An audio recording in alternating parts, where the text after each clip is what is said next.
Beyond the Cringe, Episode 1, hosted by Jim Monaghan, produced by You Call That Radio, mixed and mastered by Maco, recorded in front of a live studio audience at the Deep End. Thanks to Glad Radio. Enjoy the show. You are fucking nutters, I love it. Powered by our Patreons. Welcome to Beyond the Cringe, my new podcast, which is going to be covering all aspects of Scottish culture. The good, the bad, the shite, etc. And we're going to be talking about the whole notion of a national culture and a Scottish culture. Is there a Scottish culture? If there is, what is it? And what does it look like in the 21st century? And or is it much the same as anywhere else? Culture's international now.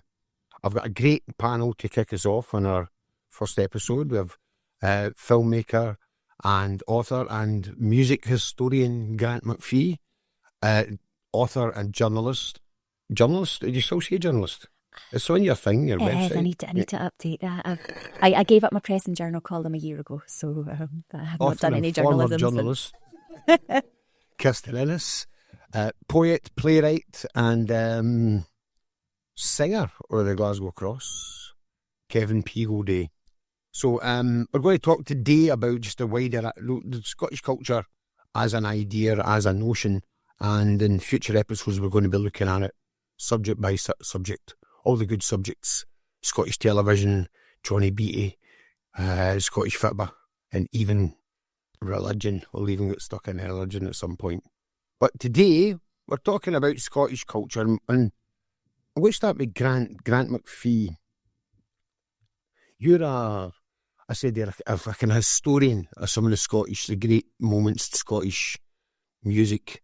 You've currently got a book out about Postcard records. You made films like Teenage Superstars, etc. Do you think these things are, when they happen, and they're great when they happen, is there something Scottish about them? Or would they happen in anywhere else? Would they happen in Sunderland or Krakow? No, I think in terms of, you mentioned Postcard records, and I think they epitomise, for me, Scottishness and music, because Scotland's had a really interesting history with music in that before the Bay City Rollers, there really wasn't a music industry in Scotland, like a lot of places in the UK. And it wasn't until punk music came along in the rest of the greater part of Britain where like independent labels sprung up. But Glasgow particularly was really unique in that punk was obviously banned in December 1976. The Sex Pistols were banned from appearing at the Apollo, and throughout the rest of the UK at this time you had your bands also like The Clash, Sex Pistols, and you're signing to major labels, while in Scotland all these young kids who were as inspired as the youngsters from that punk moment were not, they didn't have any venues to play, so you didn't have an infrastructure like London had with pub rock, and so you had no venues, there was absolutely no infrastructure, there was no recording studios beyond very sort of simple folk recording studios, because folk was obviously quite big. And for about 18 months Scotland was incredibly reactive to this, in that you had these just pure kids who just wanting to make this music. There's no venues to play, nowhere to record.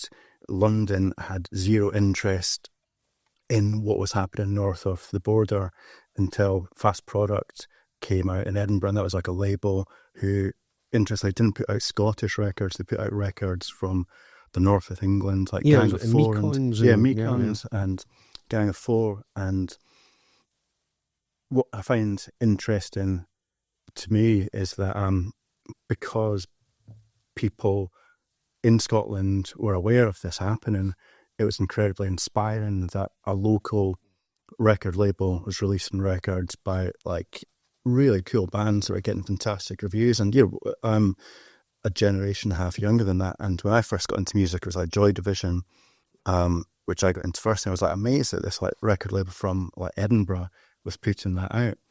And in the space of like 18 months, Fast Product put out a Scottish record by the Scars, and from Scotland not having any industry at all to be on the front of the NME with like Fast Product, it was like hugely inspiring for all of these kids. And I think when Postcard came onto that, they took that, and there was such a huge focus on Scotland like from that, and like from that moment, I think uniquely in like UK culture, it was like these people in like bedrooms that built up like record industry.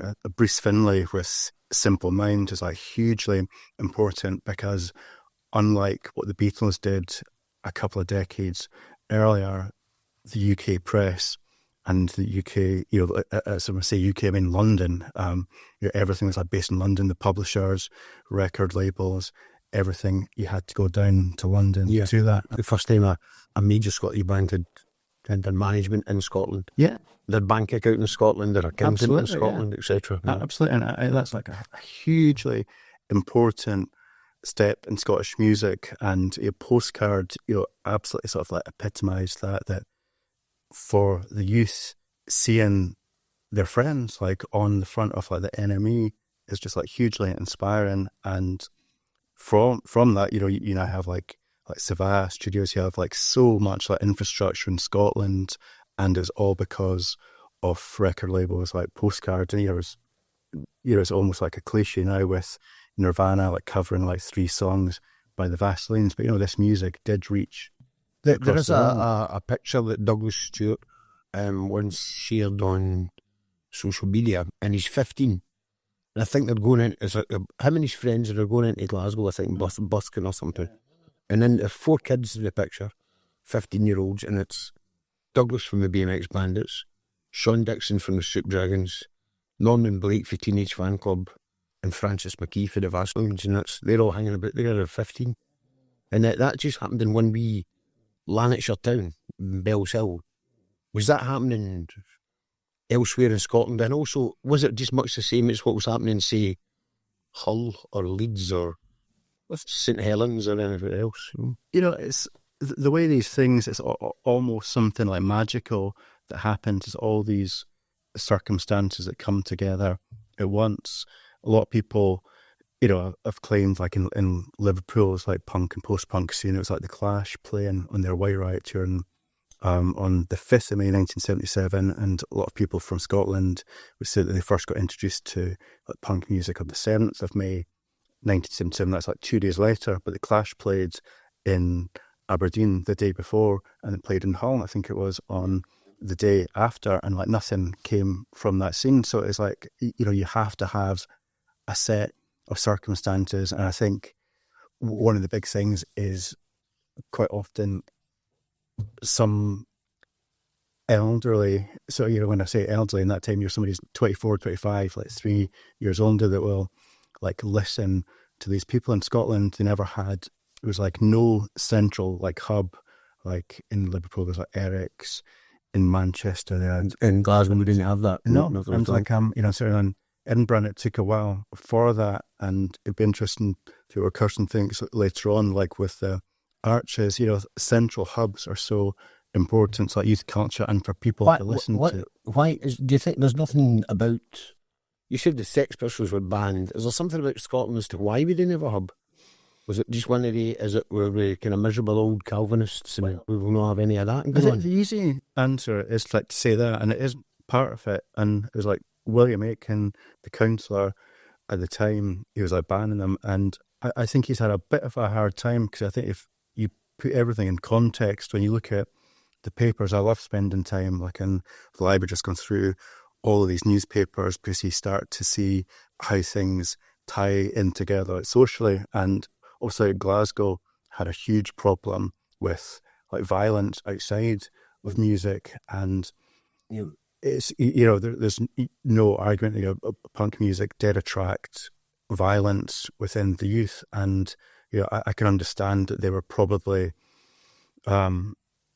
politically aware that they couldn't be seen to promote anything that would cause or antagonize violence within the youth. And so it's not really the same thing, but I think when you mentioned about Douglas, that's an amazingly unique thing that's happened, but it could have happened in Glasgow in 1976 if you listen to your youth. It's punk was youth calling for something new. The famous thing is on the Bill Grundy show, which wasn't shown in Scotland, but the aftermath was on the day after, when Steve Jones said, you fucking rotter. And people reacted to that. It wasn't the swearing, it was a young person swearing but not caring on national TV. And I think that's when punk was very much. That's my era. I'm 61, so it's I was those teenage kids, and it was all dead young. It was really, really young. I'm going out and buying records and being obsessed with this. I'm 14, 15, and it was 14, 15-year-old kids that's putting all these records into the charts, and they were at the top of the charts. And you're watching the Jam on Top of the Pops, and they're 18.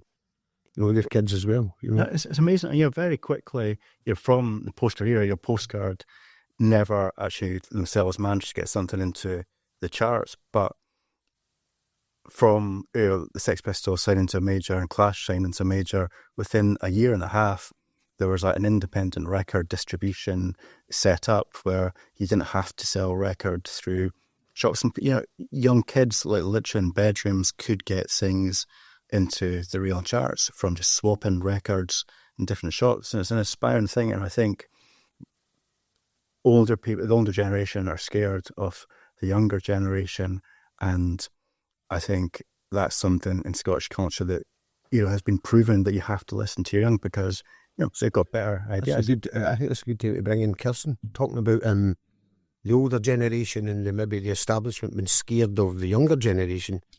We tragically saw the end of the Archies in a kind of moral panic, as if the things that they were blaming the Archies for didn't happen in other clubs or elsewhere.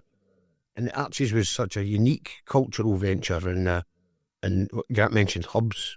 The fact that it's promoted all areas of the arts, and to a certain extent was using youth culture, club culture, to subsidise other things going on as well. And you were there at the Archies during the crucial time, and famously wrote a book with David Bratchpiece about it. I did, yeah. I worked at the Archies from late 2004 to 2007, but then I ran events there afterwards. So, and then, essentially I sort of missed the great flowering of it in the 90s, as it were. I came in when it was quite an established business. But what was really pretty special about the Arches was it was always a place that working class kids felt that they could access. So on my first day, my job was press and publicity manager. I was 24 years old. I was ludicrously underqualified for this position, but they were doing a trial thing. We didn't put dates of birth on the application forms at the point, and I was really good at bluffing. And Andy Arnold, who set up the Arches, sat me down on my first day, and he said, "The point of this place is that we champion the right to fail.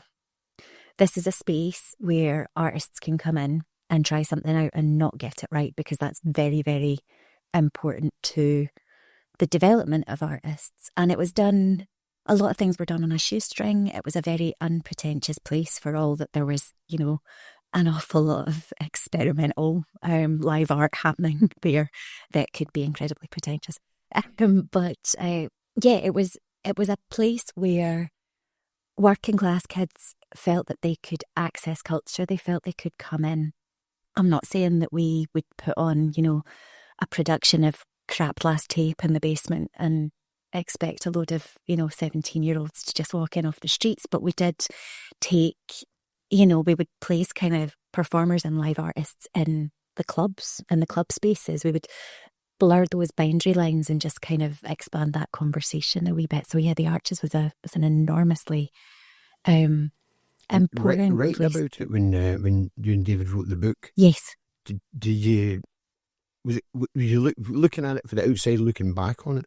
Was it then, or did you realise at the time that just how important this is in Scotland and what a kind of major part of our culture it was? Oh, I mean, I think I realised it when I was when the closure. We were approached to write the book, or I was approached to write the book after the publisher read a blog I think I'd written about the closure, which was, I'm not going to make any formal statements, but there are a lot of thoughts that it was potentially done on spurious grounds, and certainly there are a lot of new developments in that area that wouldn't have been able to go ahead with a major nightclub there now. That's all I'll say. But yes, when we went through it, David and I wrote it during lockdown. So David Bratchpiece was my co-writer, and he's the second longest standing Arches member of staff ever. He'd been there through very much a lot of it, and he and I we just got in touch. We wrote it during lockdown. We did the whole thing over Zoom interviews, and we interviewed everybody from people who'd worked in the bar, actors who'd been there at the beginning, we got Carl Cox at one point. He did kind of dingy me on 2 Zooms, and then I got him on a 3rd one finally. But we tried to get a sort of full perspective. We wanted to tell the story of the building, and we did it as an oral history, so we let people's voices come through.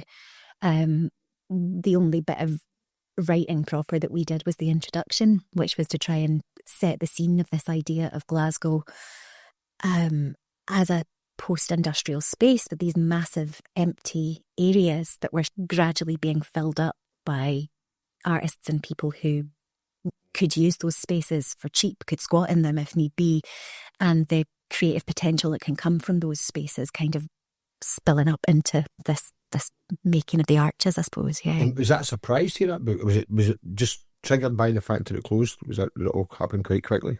No, I mean, was it something you'd planned? No, not at all. It closed. Bratchy, David had been planning to write a book, and so during lockdown we all got together and had a little, all the people who'd worked at a club called Death Disco, we had a little lockdown rave on our sofas, as you did during lockdown, and I sort of sent a message out into the group chat saying, I've just been approached to write a book, and I saw his face in the corner just go, oh no, that was my thing, that was my chance. And so, it made absolute sense to bring him on board as a sort of longest term living memory of it. But yeah, it kind of came about from just kind of feeling that we needed to do something in a way, and just passing those stories on to each other. It came just shortly after Scabby Queen, is that right? Just after it? Yes, Scabby Queen. Scabby Queen, I mean, albeit fictional, covers sort of 40 years of Scottish political and pop culture. Yes. Right through. I mean, it's quite an incredible book. If anyone's not read it, you should definitely read it. It's it's an absolute great snapshot, some of which you've been too young to be there for, taking you through for sort of poll tax campaigns and right through the Scottish referendum, and covers of a wide aspect of Scottish culture. And I think the last time I interviewed you, told me you were writing a play about a Scottish country dance class. I am, so I was. I've kind of paused is that Scotland your thing? So the Archies, the whole political culture, the poll tax, is Scotland your big inspiration? I'm like a stick of rock with a saltire right down the middle, basically. Oh, really? Just like the biscuit I've got here. Just like your saltire biscuit. I have a saltire Empire biscuit here. It's fucking magic. Yeah, I mean, so for me, when I've been kind of asked this question or something like this question before, and I always kind of put it up to a wee accident of luck of the point at when I was born. So I was 13 when Trainspotting came out, and I think you could say you were 13 when you were born. There, when I was born, yes, I've always been an old soul. I was 13 when Trainspotting came out, and so I was a wee bit too young to read that. But just as I was wanting to read something more than The Babysitter's Club or Sweet Valley High or Point Horror that teenagers read, there was this massive flowering in Scottish literature caused by the market forces of Trainspotting in London suddenly going, oh, hello, this might be a popular we all need thing. a Scottish book. But at the same time, so that opened up this world to me, the books that I was reading as a young adult were, the likes of A.L. Kennedy, Ali Smith, Jackie Kay, James Kelman, Duncan MacLean, Irvine Welsh, obviously. I was the generation who Irvine Welsh was banned for your RPR. And also, my mum was, she was big into Scottish theatre. That was her big thing. She was a full-on Wildcat and 784 supporter. So the first proper adult theatre show I remember being taken to was Border Warfare, which was in the tramway before it was the tramway, and it was like a 4-hour using the entire space of the tramway to retell the entire relationship between Scotland and England from, Pictish time to Margaret Thatcher. And all of these things made an impression on me and how I thought about the world. And so for me, it just kind of, it seems to be where I'm coming from. So yeah, my first novel could potentially be many places, but Scabby Queen it is very, very Scottish of its way. It just seems to kind of come through me like that. I can come back to the Scottish country dance in a wee bit later. But That is a really good part. It's like a Scottish history book, even though it's fictional. And the characters are fictional, but it's you're reading through it, it's all so familiar. You know all of it. You know the characters in it. It's like the people that I've lived my life with during those same 40 years in those same sort of places, and it's a fantastic book for that reason, I think, and it is very, very Scottish without it being. I mean, there's no Empire biscuits and square sausage, but it is of modern Scottish culture. It's a great snapshot, I think. Kevin, I'm going to ask you about one of your shows. Kevin does these great one-man shows, if you ever get a chance to see them. And one of them was a sort of seminar-based thing that he did at the Fringe and elsewhere called Suffering from Scottishness. Is that... do you think Scottishness is something that defines your work a bit, or at least influences it? Or do you think if you were across the water, you'd be suffering from Irishness? I think that like national identity is an inspiration for you wherever you're from, I think. But I do think there is unique kind of attributes to Scottishness that maybe are quite ripe for translating artistically. History, culture, the political paradox of Scottishness and Britishness and how those things sit beside each other, the gap between how we see ourselves and how other people see us. I think all that's like, yeah, other countries might have their version of it, but I think the Scottish version is very kind of prime, and it's like up front for us. So in the show, were you doing?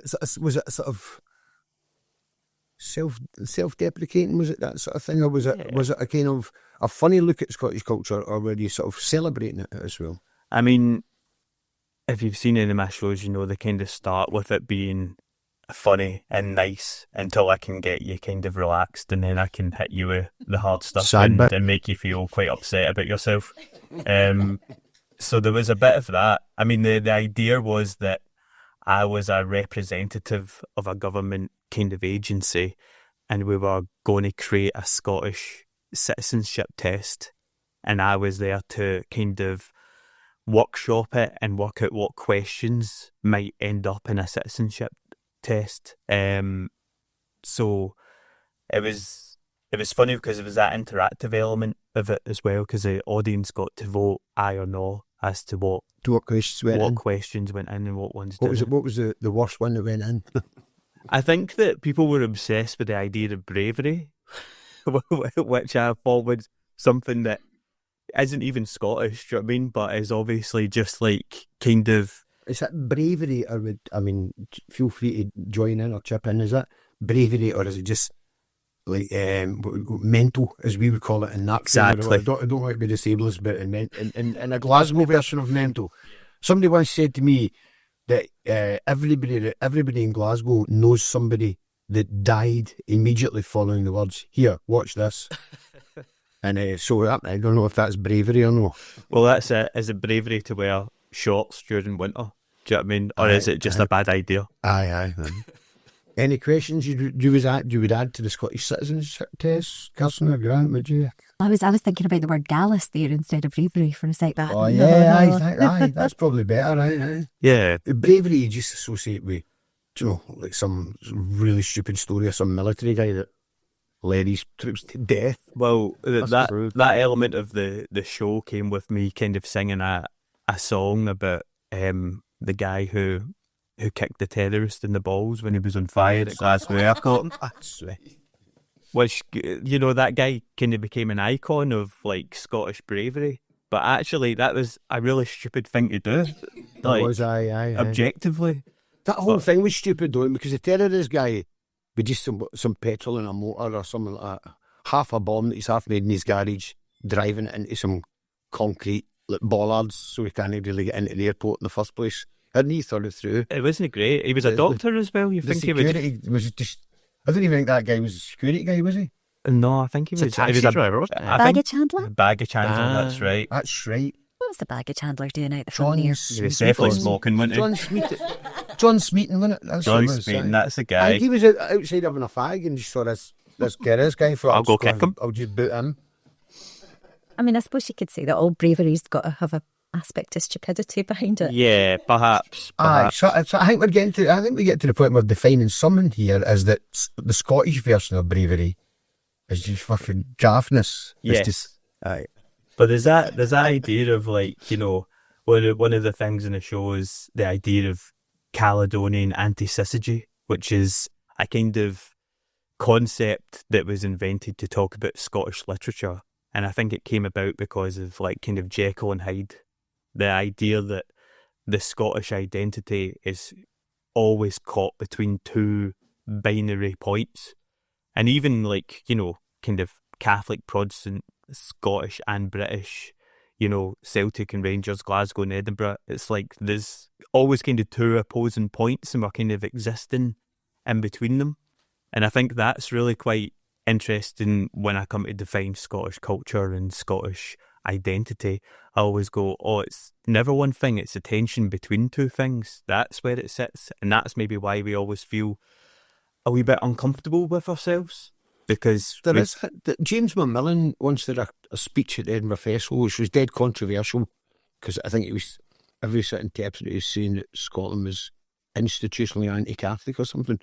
But what he was really saying was that we have this thing in Scotland where, as a sort of Presbyterian Calvinist country, we're a wee bit suspicious of flamboyance and colour, and Catholicism's a wee bit flamboyant and the colourful robes and all that kind of stuff. So that sort of Calvinist attitude had sort of repressed the arts in Scotland, but it was also hand in hand and part of an anti-Catholic kind of thing, because it's like, that's what Catholics do that kind of thing. So it was always like, just don't show off, don't do anything that affected the arts badly. And I think it's because it's Scotland, there was nobody read it with any nuance.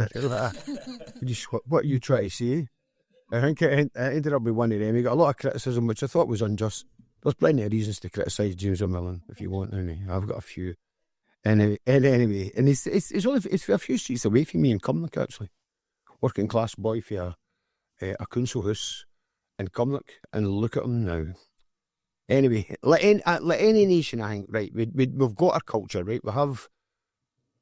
There is a Scottish culture. We've got traditions, we've got customs, we've got our own religion, the Church of Scotland, we've got our own languages, Gaelic, Scots, we've got cultural icons like Billy Connolly, Sean Connery, Robbie Burns. But what about Scottish culture? Is there a specific thing that you could say would describe us? When I worked in London, somebody asked me, what about Scotland's different from here? And I said, you can buy fags at the ice cream van. And which they thought was mental. They thought, really? You can buy hen in ice cream van, you can buy tomato sauce if you want, or in, and then tea bags. They thought I was mental, but buying fags at an ice cream van. Although there's been worse things sold at ice cream vans in Glasgow. Yes. So you're at an international writers' conference, and I'm going to say Morocco. Don't know why, but it's in Morocco, just to make it as far away for Scotland. Nobody in Morocco's ever seen Johnny Beattie, right? And so you're in Morocco, and somebody says to you, "Tell me about Scotland. Tell me something that sums up Scotland." Right? So obviously not the fags or the heroin at the ice cream van. What would you say, Kirstin, if you were asked that at this conference? I was thinking, I think we're still quite connected to a folk tradition. I think, what you were mentioning, the thing that fascinates me about Scottish country dancing that I need to write something with at some point, I want to do something with it at some point, is that every child who went to school in Scotland has a physical memory of these dances. If I said to you two just now, get up and give me a Gay Gordon's round that table, you could do it. It would take you a couple of things, but you go 1, 2, 3, turn back 2, 3. It's this sort of inbuilt physical memory of these dances. And then there's also, Burns Night just came there, and I've got 2 primary school age children, and they've been memorising these poems, and we had a wee party with some pals, and all the kids stood up and did their poems that they've all learned in their classes. It's quite in touch with ourselves. I think it's possibly because we're a wee bit obsessed with ourselves, but there's still something there. That's what I would come to in terms of an exceptionalist idea. We still do have these traditions. Yeah. The Halloween's always one that gets me, because everybody starts doing trick or treat thing. And I thought, we've not been doing that in Scotland. No, absolutely, yeah. For centuries as guising rather than. And I'm not that bothered about whether they change the word and all. But I just thought, there's people here who their kids have been getting a new history of that, as if it's something that's came from America in the last 20 years rather than something we've always done. We did. I think we did actually import it to America. Yeah. And Hogmanay as well. People talk about New Year, but it's Hogmanay is the important thing to us. New Year's the hangover, isn't it? I've also, that's why steak pie. Is it steak pie? That's why steak pie on New Year's Day, because you've got a hangover. You can actually, you've just bought it already made at the butcher's.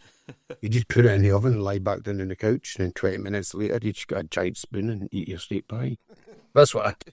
Carbs and salt, it's good for soaking up the... Kevin, that you're at the Moroccan International Writers' Festival, you're thinking, why have they asked me to Morocco? No, you're thinking, you've been told to say, tell us about Scotland, Kevin. What's the unique thing about Scotland?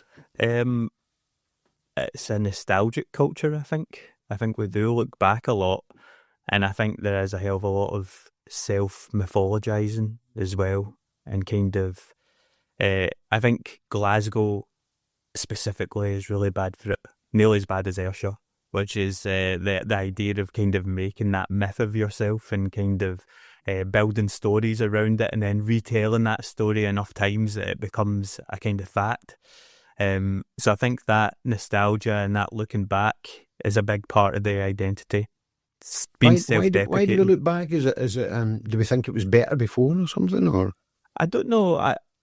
I think there is an assumption it was better before, but actually all anybody does is moan about what it was like before as well. So it was terrible before and now, basically. Aye. Yesterday when it was raining, it was terrible. Now that it's sunny, it's terrible. Yep. Yeah. That kind of sums it up. I suppose you look back to know yourself, don't you, though? Knowing yourself is rooted, and that's nostalgia. Do you think that's part of it? Maybe we don't know ourselves and we're always looking back because... Now, I don't want to get too... Well, I do want to get too political here. Is it because we're not like an independent nation?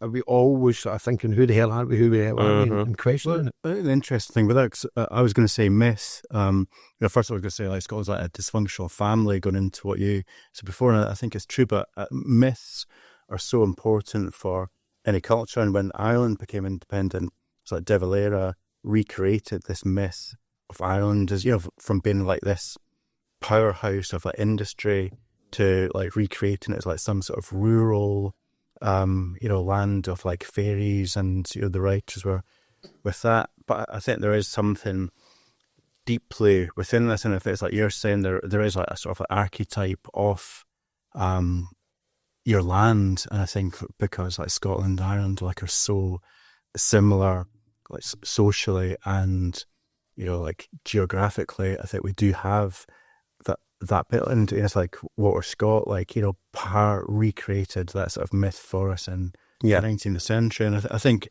anything. I think it's like I was talking about music earlier on, and bands that people are really into. There's like a myth about it. There's like something beyond just this sort of practicality of making music, and I think there's just something that people have this need for mythologizing something but to buy into something, you need to create a myth, and it can be quite dangerous. Creating a myth is probably just part of creating the story, creating your identity that we don't.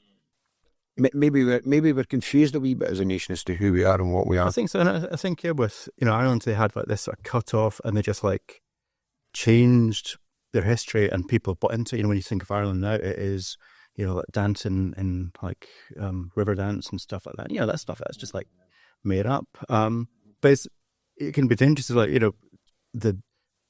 on like Facebook, there's all those like accounts about how great it was like in the 70s. Remember when we woke up and we had no heating and stuff like that, how great it was. And it is mad stuff, and there's like seriously there's the people you stood in the nail, you didn't bother with a tetanus jag or anything like that. Remember polio? That's it.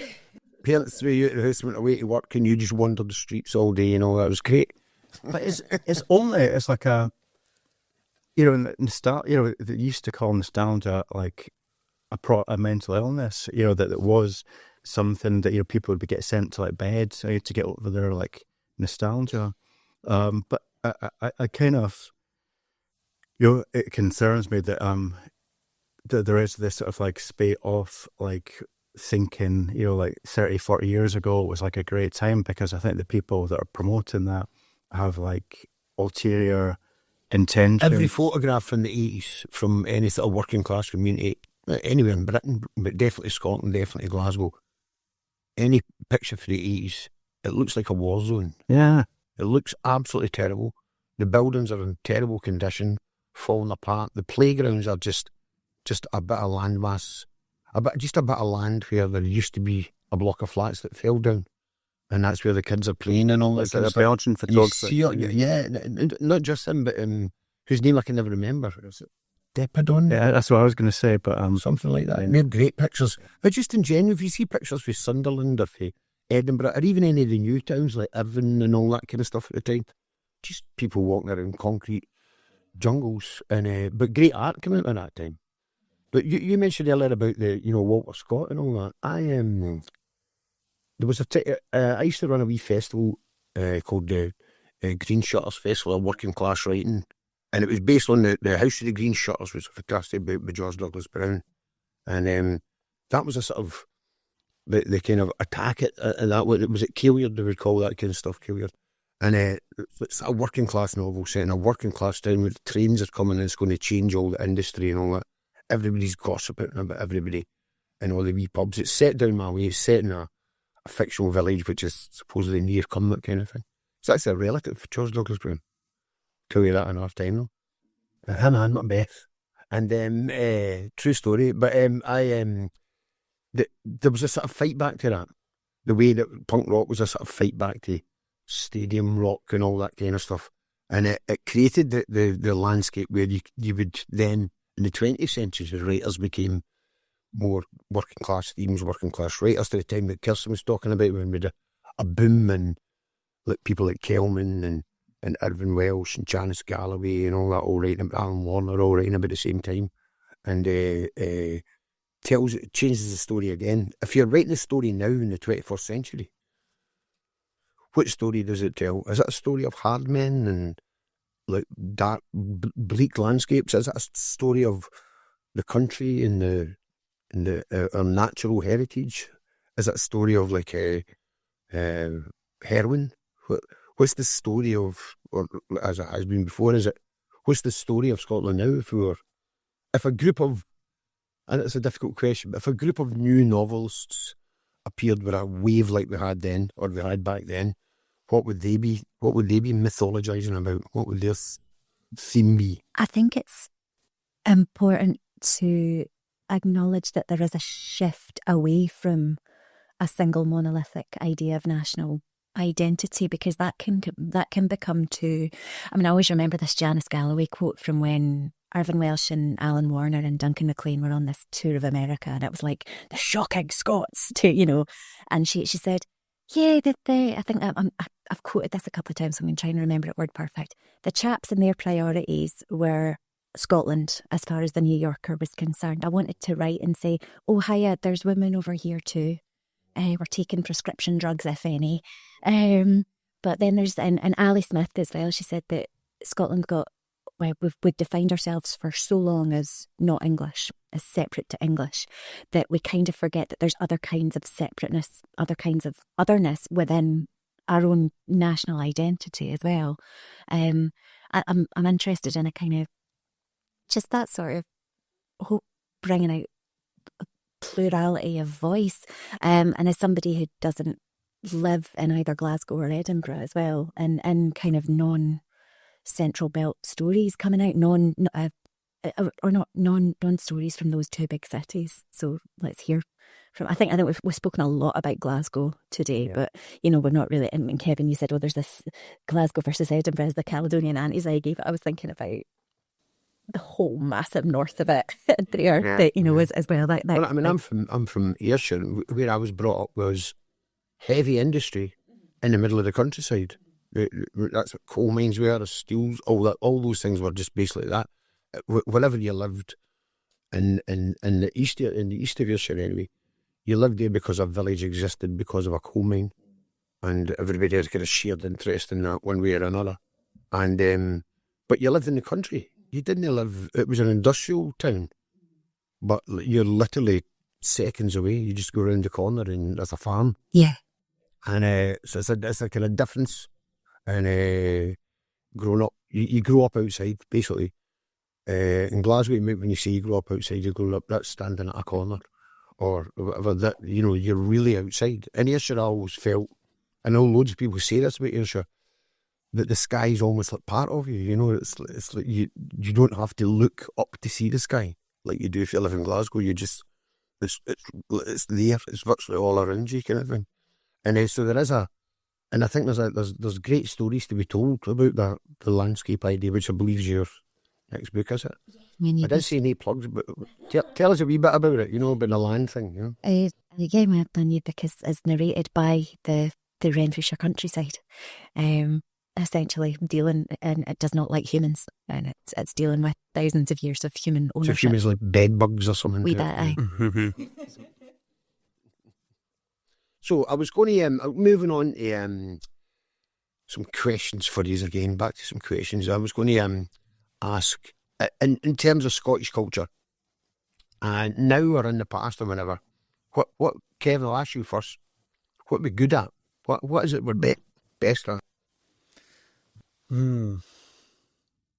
I think we are exceptionally well attuned at taking the piss and at ourselves and everything else. And I mean that, I don't mean that as any kind of like put down or insult. I mean that that is a skill that we have, and we're very, very good at it, and we're well trained in it.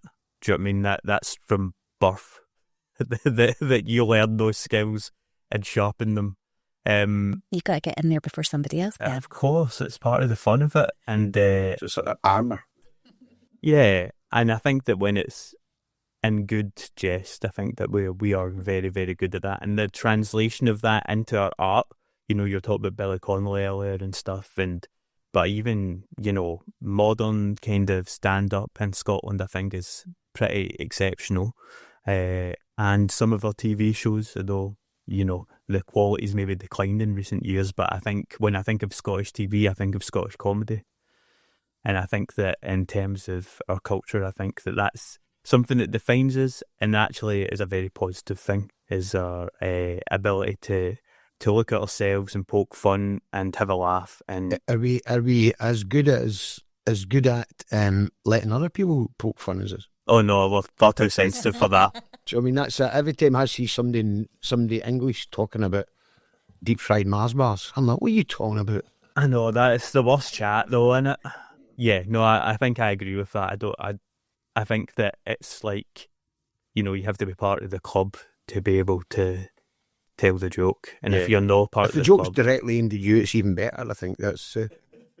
I went to see Christopher MacArthur Boyd once, and I had bad sciatica at the time, so I was really, really struggling with my walking. And then part of the show, he said that Scottish men of a certain age have the posture of a prawn cracker, and I thought that is exactly me walking up here. That was me, just aimed right at me. What are we good at, Grant? I think Scotland's historically been great at producing like mavericks, like individuals, you know, especially in sort of like managerial roles, you know, whether good or bad, you know, like in football. It's sort of remarkable. You know, you're talking about, you know, Bellshill, but, you know, you have like the 3 football managers from Liverpool, Manchester United, and like Celtic, you know, all creating, you know, like great tunes. You know, I should never be talking about. I know nothing about football, so it's like bad. Yeah, Charlie's not for Bellshill, no. And But I know what you mean. They're for Lanarkshire. From like Lanarkshire, and you know, in terms of like people being involved in, you know, like the army, you have like, you know, people like David Stirling, some crazy guy who invented the SAS, and you know, there's like something within Scotland where they're like very good at infiltrating and like bossing people around, whether it's a good and influencing the culture.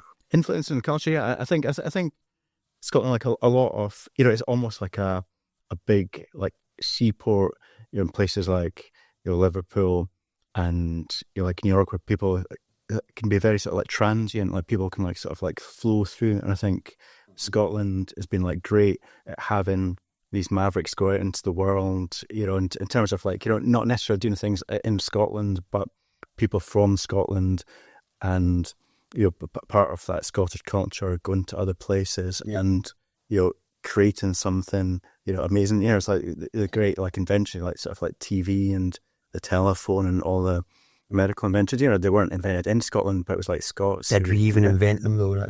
That's the thing about culture. There used to be a tea towel. My granny had the tea towel listed all the things that Scottish people invented, and I always thought to myself, you know, we probably didn't. We've probably invented the idea that we invented everything. Yeah. And I know that everybody lays claim to there's loads of different nationalities lay claim to the telephone and the television and all that kind of stuff. But do we invent stories about ourselves that make us superior? Are we a kind of do we have to see ourselves as kind of, you know, like almost like the better than others? We're better at inventing things, we're better at fighting, we're better at fibbing, or Well, probably just try to make ourselves feel better, right? Is that because we live next door to somebody who's probably it's like better than us at things? Yeah. I think it's honestly as simple as that. I think it's like being like constantly compared to somebody else. Or forgotten about and trying to... Exactly, trying to go, it's me, but we're here. Unlock something, you know, there's like an underdog sort of like spirit, and I think that's like a really positive thing in... Do you think that's in Scotland, rather than Scottish people, that's in Scotland in the culture? Because I'm thinking, we do have like, insane the arts, you mentioned earlier Andy Arnold, there's people come along who instigate things, and I was thinking David Gregg at Elisha, when he had the revolutionised Scottish theatre. David's not Scottish, is he? I can't remember it. I think he is. Is he? I think so. Or did he come? You're from England, from a theatre in England or something? Potentially, but I mean, I think he's always been... I only asked that because it's his idea to call this podcast Beyond the Cringe as well. Thank you, David. But I'm sorry I can't remember what your accent sounds like right now. But if people come here from elsewhere, Scotland has that culture for them as well. It's not a thing that's inherent in Scottish people. It's that transient thing. It's like so in the person who, you know, started the Traverse Theatre in like Edinburgh. Jim, can't remember his surname. Jim, he used to do these amazing parties in Paris. Yeah, and I went to one of them once. Moustache, died. Sorry, this He is did, this yeah, is it was like a terrible couple of years ago. You know, podcast he's content. involved in like International Times, all these amazing counterculture things, but you know, them just sort of like going through Scotland for a brief period of time, it just like influences people, and you know, that's as important to me.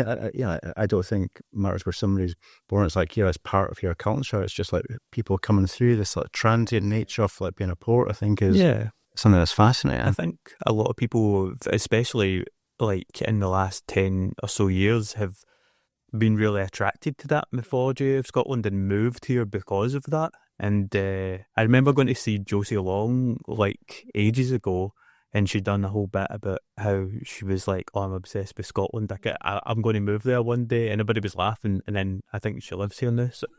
She made a film, I think, called Let's. Josie's going to be a guest in a later show. She lives quite near here, actually. She was she made a film. I can't remember what it was called. It was a short film, and the character was her. And she'd moved to Glasgow because it was going to change her life. And I think it was in the Disneyland. She calls, "I'm just going to Glasgow and I'm just going to go and hang around with Belle and Sebastian." You know, it's going to be great because that's what Glasgow is. And of course, it's mainly her sitting in a cafe on her own, lonely and all that kind of stuff. But she did move to Scotland, and not only that, her kids were born in Scotland and they're ginger. So there must be something, not just in the culture, something. The water, now we're putting it in the water with something the fluoride. in the water as well. Sebastian are fascinating. They've like created their whole mythology themselves, their record sleeves, and that is something, you know, when I was in New York, that's what people talk about, Belle and Sebastian. You know, it's like this tiny indie band from Glasgow are huge, and you just like created this glamorous. Sorry, I'm not claiming them for yourself, but Stuart's for yourself. I think Stuart Mother for yourself. But yeah, absolutely, yeah. They've created, so you know, it's like it's not real. You know, Glasgow's not like this. You're hanging around in sort of like midnight cafes and stuff, but people do come to like Scotland because of that, and I think that's fascinating. I think it was a line in a Gyro Baby song, Mark, isn't it? Over here in the West End, says the guy for Belle and Sebastian's his best friend. Something like that. Yeah, but I think there's that size of us, though, isn't? I mean, the fact is that we're a tiny, tiny, tiny wee place. Everybody knows somebody. Yeah. And it makes it much easier to have that kind of, you know, I was a massive Belle and Sebastian fan when I was a teenager, and now my eldest son's godmother, she's also the godmother to Stuart Murdoch's son. You know, this sort of like it's the smallness of it makes it very easy for people to connect and know each other, as opposed to a place like London, which is just this sort of, you know, people traditionally, maybe Scots used to move to London if they wanted to work in the creative industries, but apart from maybe actors, I don't think that's as essential a thing to do anymore. And it makes us a bit more humble. You don't get that sort of, I am the great artist so much. Maybe, you know, I am, you know, we can self-deprecate. It keeps you humble. It's a small pond. I don't know, maybe those kind of things work for something, whether you were born here or not. So what are we good at? What are we best at? What are we best at? Self-mythologizing. What are we shite at? We are shite at acknowledging wider forms of difference, and I also think we're pretty shite at taking accountability for negative aspects of Scottish influence throughout the globe. For the empire and the empire, the empire's a pretty easy one to hand. tobacco and sugar trades and the big completely. boy made us do it kind of thing. Absolutely. The sugar trade, I mean, look at the whole of the merchant city in Glasgow. What that was built on the back of, you know, whose backs that was built on. And sugar plantations, and I think even the fact that it's called the merchant city, I think is quite horrible. Because we know what kind of merchants they were. You know. We know what their merchandise was. We know that the boats going that way, or maybe bringing sugar by the boats when they went that way, brought slaves. We said merchant cities if that makes it a kind of smart sounding place. I think people were really shielded from that for years, though. I think honestly they'd done Isn't that a recent great thing, merchants? Was it always called merchant city? No. It's been called the merchant city for a long time. Yeah.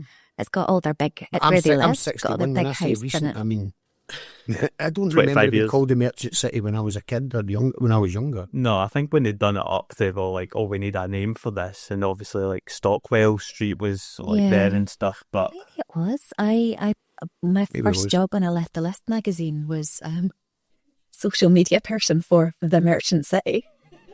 Right, yeah. Lasted 2 months. It was not for me. But yeah. The Bastard City or something like that. The Bastard City would be. I'd go there. I definitely.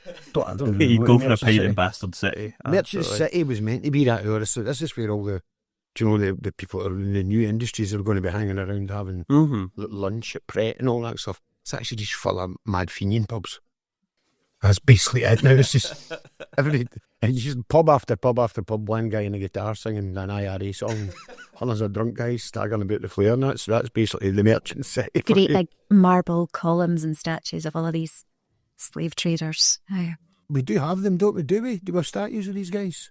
I don't. Does anybody know what the statues are? Talking about an iconic Glasgow and an iconic Scottish setting, George Square. Does anybody know what any of these statues are? Any of the people in them? One of them's the guy who invented the modern police force.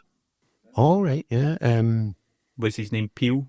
Which is where I think the originally, you know, in old films they'd call the police peelers. Aye, they do, and And that's sometimes where in it came Ireland from. and in Liverpool, I think, as it well. came from him. And so one of his statues is there, which is the one that all the fascists were very interested in protecting last time. She's Scottish? Is there any connections? It has to be Scottish, Did they invent police as well? We invented the bollocks as well. we did invented we? Invented the shite, police, basically. man. Yeah, absolutely brilliant. Yeah. There's Robbie Burns is up there somewhere in George Square, isn't he?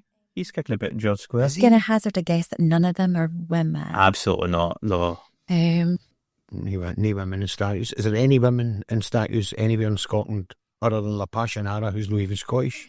The Mary Barber There's and Mary Barber, who's from... Oh, the Mary Govan. Barber one I found quite disturbing though. Because it's a very small Mary Barber with a whole load of people who are increasingly smaller, is it like Russian until dolls? she's got borrowers And it kind of looks- following her. And I don't know if you walked past, if you come out of Govanhill bus station and walk past that statue and somebody said, have you seen the statue of Mary? And you go, oh, look, it's Mary Poppins. That's what I thought when I saw it. It doesn't say to me, this is a powerful woman who not only took on local government and national government and beat them, became the first female provost of Glasgow. It just looks like there's the wee woman with wings following her. And I was a bit disappointed with that one, to be honest. There's a lot of naked women on statues up and down Paisley around the What's that? cathedral. Yeah, a lot of naked women in Paisley, and all of them have Why is got that? like, I'm not entirely sure, and Oh, we need they're to all find like this out. kind of they've got like the names of the big mill owners and things on them, but it's not, they were not naked women. They were, they were men. They've got the men's names on them. This was dedicated to the memory of. Wow. The big mill owners was called Coates. You think you could given her one to Oh, wear? I think he's You know got what I mean? one. He's got one as Especially when well, it's but then cold he's out also there. maybe got yeah. Oh, well, I got a coat. It was a Coates joke. Sorry, Yeah. it was a coach joke, and Yeah. I'm do you want to do They- that again? They made thread, though they didn't actually make coats, but it was there's a lovely big church. It was just called Coates, the Coates something church. It's beautiful, just off the city centre. I don't know streets in Paisley and all that. Mm-hmm. Coates, that Baptist church or Coates something. Memorial like that. Church. Is that the one with the angel? Yes. Yeah, it sits back just from the main. Is it Causey Side Street? If you turn just off it, so it's wonderful, and it's funded by them for them. I think might even been their own church, the Coates Baptist Church. Why not have your own church if you own everything else? If you own the mill, land houses, and the shops. So, Grant, what are we shite at?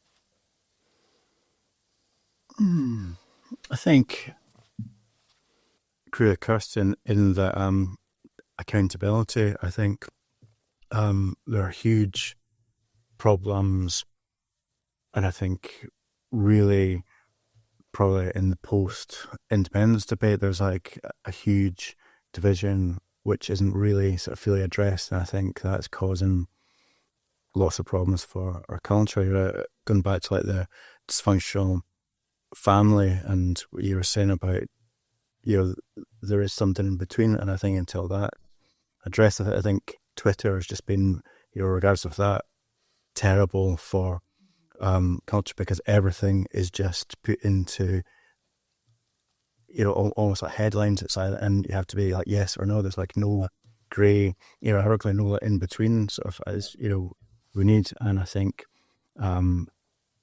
we have like it's almost like an irony with trying to find what is Scotchness. I've seen like some people like anything that's sort of like you're promoting Scottish culture, people hate it because it's like, too like Scottish. And I think until that's like addressed, I think we're basically we're like terrible at fighting each other. Yeah, that's an interesting one. Actually, and I notice that with languages a lot. Do you know, some they'll put Gaelic signage up somewhere, and there's people who are against that, and I never know why, because they never say why. They just go like, "Oh my God, you put Gaelic signs up. It's a waste of money." And you're thinking, why are you not bothered? It's woke. Why Do you know you care? It's, If you don't it's speak just Gaelic, under that you don't umbrella. need to read it. That's the same people who use that cry laughing emoji to react to. Ugh. Oh, I use that. Is that not cool? Oh, This is what you're one of the guys. I Jim. use it. I was getting worried for a second as well. Use it. No, just that kind of it sums everything up. That one wee picture to me, that it's just a default response and it negates anything. Yeah. Goods or earnest. We are not good at sitting with earnestness, which is coming from the self-deprecation, but it's flipped round a wee bit. But sometimes you do need a wee bit of earnestness, and to just be able to dismiss everything as woke with a cry laugh emoji. I'm sure you use it in a very different way, Jonathan. It's fine. Oh, probably not. No. If I ever sent you one, don't misread it, please. Right, I've got a final question. We're all right for time, I think. We've been here. What I don't want to do with this podcast is bore people and go on too long, because see, when I start talking about this thing, especially with people like yourselves who are interesting people, this could be a 7-hour podcast very easily. But I'm going to ask a final question, and it's a tough one. It's Scotland's independence, newly independent Scotland, and the first Minister of the newly independent Scotland, will he still be called the First Minister? I said he, because it will be a he, won't it? It usually is. She, whatever they're called, the Prime Minister of Scotland says, Kirstin Innes, Hello. you're my new cultural secretary. Give me a big idea. What's your big policy idea that's going to boost Scottish culture or help Scottish culture? This is not a tough question at all. I would say have a look at Ireland, right? Have a look at the absolute constellation of stars that, particularly Irish writing, just because that's my wee area. You've got your Sally Rooney's, your Colm Tobins. That is a country that punches massively above its weight. And what does it do? It has tax breaks for artists. Tax breaks for artists. Tax breaks for artists. But I also, having said that, there's a wee bit of me that's like, oh, you think you're good, do you, as an artist? Do you think you deserve not to pay tax? Can't you feel it? I've got this sort of internal that it's my moral responsibility to pay tax as well, to contribute. What Ireland has done, I was asked to go over there. They do have a thing that's not just tax breaks. I think there's also a kind of benefit thing as well. Yeah, it's almost like it's a tax credit and revert. Yes, tax credit as well. Yeah. So if you're earning well, you do get tax breaks. But at the times you're not earning, because they're all artists are all freelance, so there's loads of times you're not earning, you will get some sort of allowance. I can't know what it's called, but I think that's what I'm thinking of more than tax breaks, which now I'm saying it sounds very glib and just let me not pay tax because I write books. No, it is that sort of helping support there. Writers who, artists who need the time, like Andy Arnold said, the right to fail, the time to build up your practice. You can't just spring fully. I used to say this, but then Douglas Stewart came away and did this. The other Douglas Stewart, not the BMX Bandits, my Douglas Stewart, won the Booker Prize on his first novel. I used to say nobody from Scotland would ever do that. But yeah, you need time to hone your craft and build it and make those mistakes. And it's about investing in your belief that is a good thing for your country to do, that your country needs that space to reflect upon itself. It benefits everyone. Yeah, I was invited over there, and me and Eddie Reader, and we were doing this sort of music in Scotland, music and writing Scottish thing at the Museum of Literature. They have a museum of Irish literature. They've got statues of, I know we've got Rabbie Burns, but they've got, for all the Rabbie Burns statues, they've got as many of Oscar Wilde and James Joyce and Yeats, and they've got a whole museum just of Irish literature talking about how it tells its story, and that sort of reverence for the importance of a country's ability to reflect upon itself. That said, cost of living crisis, not totally sure that I feel, sometimes I feel like we're not worth it for that, so yeah. But I think that was interesting the way you said that there, because I think there is a lot of that. There's a lot of embarrassment and kind of almost like shame comes with the idea of, sorry, I'm an artist, sorry, I'm getting subsidised, sorry, Creative Scotland funded this, sorry. Like as if we have to apologise for. And I don't know if that goes back to something we talked about earlier about that sort of Calvinist attitude to flamboyance and showing off, that kind of I can't your fairer thing, sit back down type of thing. Grant, you're the new culture secretary. What's the big idea, the big policy idea? I think, it's also obvious. It's just like invest in your youth financially. It's like, when the Olympics were, I think it was like the 2012 Olympics, was it? Like Britain won, so many medals, and that's because they invested and,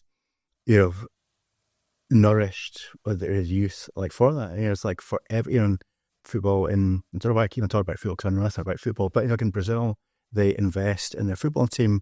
In like New Zealand, they invest in their rugby team. And it shows like dividends. I think exactly as you're saying, like bring back the job seekers. It's not job seekers allowance, but the income support for artists.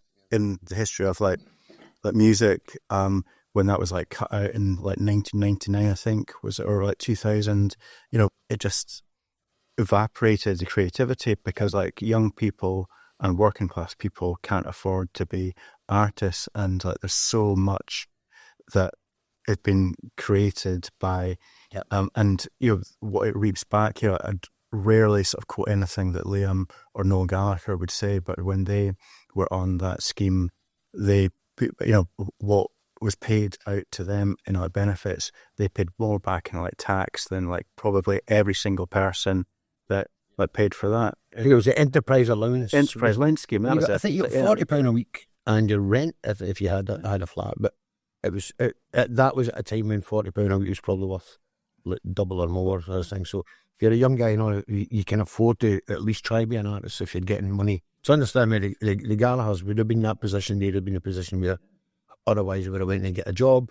You get a job, you get too tired, you end up it's just have a covers band and play the local pub and forget that idea about writing songs. What they paid back in tax paid for pretty much every single person that was like on that, and it works. And also, like, we were talking about like myth building earlier on. Take away that stigma, create like a myth that it's like good to be an artist, because like now I don't think people, they think it's like some kind of like wanky thing, and like they focus on, absolutely. Oh no, there's like a cost of living crisis, which there is, but they don't have to be separate things. You can be an artist. That's probably the best time to be an artist, to give people something to take them out of there. That always happens in times of austerity and all that stuff.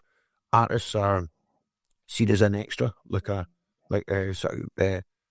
non-essential and all that. But it's some of the people who are the loudest complainers about artists, or artists being middle class and all that. I think sometimes you actually just stop and think that, see that great song you just sung at the karaoke? An artist wrote that, do you know what I mean? It's given you pleasure 500 miles away from where it was written 20 years later, you know what I mean? And it's cheered you up, and it's gladdened your heart, and it's made you feel great, and it's a piece of art. That's what it is. Anything to make somebody happy for 3-5 minutes, is amazing. And so this would be personally, I mean, I don't want to be too biased, but personally, in an independent Scotland, if I'm the president, this would be my cultural secretary, Kevin P. Gilday.